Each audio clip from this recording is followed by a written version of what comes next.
Reporter breaking. Digital university VC നിയമനത്തിലെ ഓർഡിനൻസിൽ governor ഒപ്പിടില്ല. സെർച്ച് കമ്മിറ്റി രൂപീകരിക്കേണ്ടത് ചാൻസലറായ ഗവർണറാണെന്നാണ് രാജ്ഭവന്റെ നിലപാട്. സെർച്ച് കമ്മിറ്റി രൂപീകരിക്കാനുള്ള അധികാരം ഗവർണറിൽ നിന്ന് സർക്കാർ ഏറ്റെടുക്കാൻ ലക്ഷ്യമിട്ടിട്ടുള്ളതാണ് ഓർഡിനൻസ്.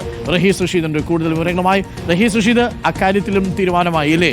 KTU ഓർഡിനൻസിൽ ഗവർണർ ഒപ്പിടില്ല. ഇനി എന്ത് ചെയ്യും സർക്കാർ? അരുൺ, സർക്കാരും ഗവർണറും തമ്മിലുള്ള പ്രശ്നം കുറേ ദിവസമായിട്ട് ഒന്ന് റെഡിയായി വരും, പിന്നെ പ്രശ്നം വീണ്ടും പഴയപടിയിലേക്ക് പോകും. അങ്ങനെയാണ് കഴിഞ്ഞ ഒരു മാസത്തിനിടയിലുള്ള സംഭവവികാസങ്ങൾ കാണുമ്പോൾ മനസ്സിലാകുന്നത്. ഇടയ്ക്കൊന്ന് നന്നായി, ഇപ്പോൾ വീണ്ടും സർക്കാരും രാജ്ഭവനും അലമ്പിലേക്ക് പോവുകയാണ്. കഴിഞ്ഞ മന്ത്രിസഭാ യോഗത്തിൽ സാങ്കേതിക സർവകലാശാലയിൽ ഓർഡിനൻസ് പുറപ്പെടുവിക്കുവാൻ തീരുമാനിച്ചിരുന്നു.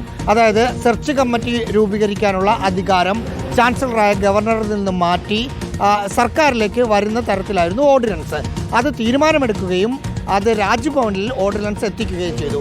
അപ്പോൾ ഗവർണർ ആ ഓർഡിനൻസിൽ ഒപ്പിടേണ്ടതില്ല എന്ന തീരുമാനത്തിലേക്ക് എത്തിയിട്ടുണ്ട്. UGC ചട്ടമനുസരിച്ച് ചാൻസലറായ ഗവർണറാണ് സർവകലാശാലകളുടെ അധിപൻ. സെർച്ച് കമ്മിറ്റി രൂപീകരിക്കേണ്ടതും ഗവർണറാണ്. അതുകൊണ്ട് സർക്കാർ ബൈപ്പാസ് ചെയ്യാനുള്ള ശ്രമത്തെ രാജ്ഭവൻ ഒരു തരത്തിലും അംഗീകരിക്കില്ല എന്ന നിലപാടെടുത്തിരിക്കുന്നത്.